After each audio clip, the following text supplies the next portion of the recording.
امام مالک رحم اللہ کی طرف زبردستی آپ منسوب کیے جا رہے ہیں کہ وہ 20 کے قائل ہے، 20 کا قائل ہے، جبکہ کہیں نہیں ہے 20 کا، یعنی 20 ان کی طرف منسوب بھی نہیں ہے، وہ بھی منسوب ہے جو 36 وہ بھی غلط ہے،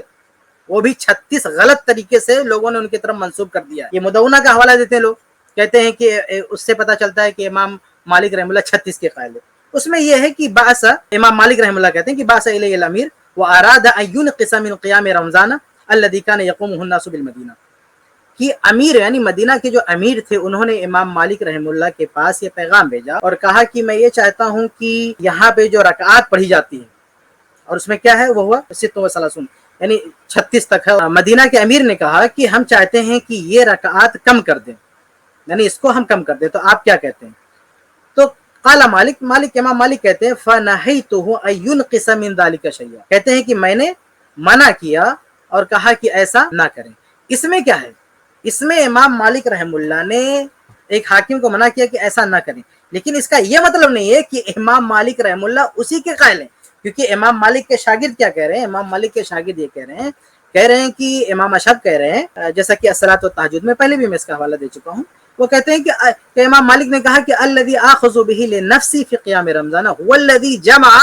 عمر بن الخطاب رضی اللہ تعالیٰ عنہ علیہ الناس، کہتے ہیں کہ میں اپنے لیے جو تعداد پسند کرتا ہوں وہ تعداد ہے جس پہ عمر ابن الخطاب رضی اللہ تعالیٰ عنہ نے صحابہ کرام کو جمع کیا تھا، وہ کتنا ہے؟ 11 یعنی 11 رکعت، وہی صلاۃ رسول اللہ صلی اللہ علیہ وسلم، اور یہی اللہ کے رسول صلی اللہ علیہ وسلم کی نماز ہے۔ یہ امام مالک رحم اللہ کا قول ہے، اور وہ جو مدونہ میں ہے اس میں صرف یہ ہے کہ جب وہاں کے امیر نے، امام مالک کا ظاہر سی بات ہے وہ 11 رکعت پڑھ لیتے، تو امیر نے چاہا کہ یہاں کیوں اس سے زیادہ کیوں ہو رہا ہے، یہاں بھی کم کرا دیتے ہیں، تو امام مالک رحم اللہ نے منع کیا کہ نہیں وہ ایسا کر رہے ہیں، ان کو کرنے دو۔ لیکن امام مالک اس کو سنت نہیں سمجھ رہے ہیں، کیونکہ یہ جو قول ہے نا امام مالک کا، وہ کہتے ہیں کہ 11 وہ تعداد ہے، 11 کو سنت سمجھ رہے ہیں، یہ سنت رسول بھی سمجھ رہے ہیں، سنت خلفائے راشدین بھی سمجھ رہے ہیں، کہہ رہے ہیں کہ 11 کی تعداد وہ تعداد ہے جس پر عمر رضی اللہ تعالیٰ عنہ نے لوگوں کو جمع کیا، اور وہی صلاۃ رسول اللہ، اور یہی اللہ کے رسول صلی اللہ علیہ وسلم کی نماز بھی ہے۔ اور آگے کہتے ہیں وَلَا أَدْرِي مَنْ أَحْدَثَ هَذَا الرُّوَ الْكَثِيرَ، اور مجھے نہیں معلوم کہ یہ جو اتنی ساری تعداد ہے اس کو کس نے بنا لیا، تو اس کو کوئی سند نہیں دیا۔ جو 36 رکعت ہو رہی تھی امام مالک رحم اللہ نے اس کی تائید نہیں کیا، یہ نہیں کہا کہ وہ صحیح، کہا یہ کہاں سے کر رہے ہمیں نہیں معلوم، لیکن اس پر جب مدینہ کے حاکم نے ایکشن لینا چاہا ان کو روک دیا کہ نہیں بھائی یہ کر رہے ہیں ان کو کرنے دو، لیکن اسے سند نہیں دیا، یہ نہیں کہا کہ وہ درست ہے۔ بلکہ امام مالک رحم اللہ کے ایک دوسرے شاگرد ہیں ابن القاسم رحم اللہ، وہ کہتے ہیں الصلاۃ والتہجد صفحہ نمبر 287 پہ یہ بات ہے، قال ابن القاسم کہتے ہیں کہ کرہ مالک، کہ امام مالک رحم اللہ نے اس بات کو ناپسند کیا، یعنی جس تعداد میں وہ لوگ پڑھ رہے ہیں اس کو کم کر دیں، اور تعداد کتنا تھی؟ وہ جو ہے وتر سمیت جو ہے 39 رکعت وہ لوگ پڑھتے تھے۔ تو کہا کہ وہاں کے حاکم نے اس کو کم کرنا چاہا تو اس سے امام مالک رحم اللہ نے روک دیا، لیکن وَاخْتَارَهُ لِنَفْسِهِ 11 رکعت، یہ ابن القاسم رحم اللہ بھی کہہ رہے ہیں۔ یہی بات ان کے دوسرے شاگرد امام اشہب نے بھی کہی ہے، اور ٹھیک یہی بات ان کے دوسرے شاگرد امام ابن القاسم رحم اللہ بھی کہہ رہے ہیں کہ انہوں نے حاکم کو تو منع کر دیا، لیکن خود جو انہوں نے اپنایا، جو عمل کیا، وہ 11 رکعت۔ یہ کہہ رہے ہیں کہ نہیں وہ سارے ائمہ، سارے صحابہ یہ سب 20 کرتے تھے، کہاں 20 ہے؟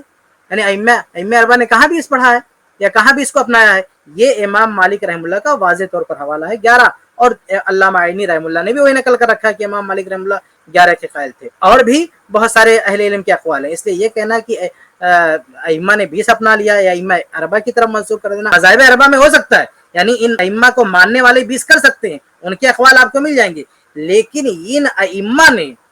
20 رکعت کی بات کہی ہو، ان ائمہ سے صحیح سندوں سے، معتبر حوالوں سے ثابت آپ نہیں کر سکتے کہ ان ائمہ نے جو ہے 20 رکعت کی بات کی ہے۔ امام مالک رحم اللہ سے ایک اور شخص نے نقل کیا نا، جوری نام کا، جس شیخ البانی رحم اللہ نے صلاۃ التراویح میں اس کا حوالہ دیا ہے، تو لوگ اس پر ٹوٹ پڑے، اس حوالے پہ ٹوٹ پڑے، بولے یہ تو شافعی ہے، امام مالک سے کیسے نقل کر سکتا ہے یہ؟ یعنی امام مالک سے اگر وہ نقل کریں، ان کے شاگرد نقل نہ کریں، تو آپ اس کو رد کر دیں گے کہ نہیں وہ ٹھیک نہیں ہے۔ حالانکہ امام مالک کے شاگرد امام اشہب، امام ابن القاسم رحم اللہ بھی نقل کیا ہے، وہ تنہا بھی نہیں ہے جس پہ لوگ جرے کر رہے ہیں، یعنی کل اس کو لے کے کل 3 لوگ امام مالک رحم اللہ سے کتنا نقل کر رہے ہیں، یہ بات نقل کر رہے ہیں کہ امام مالک رحم اللہ 11 رکعت پڑھتے تھے۔ تو امام مالک سے کوئی بات نقل ہو تو آپ اس پہ جرح کرتے ہیں، کہتے ہیں نہیں امام مالک سے ثابت نہیں ہے، اور پھر جو چاہو چاروں کی طرف منسوب کر دو، ہم آپ کو چھوڑ دیں گے۔ امام مالک کا شیخ البانی رحم اللہ حوالہ دیں تو آپ جرح کرو گے، نہیں شیخ البانی نے جو حوالہ دیا امام مالک سے ثابت ہے، اور اب چاروں کے نام جو چاہو منسوب کر دو،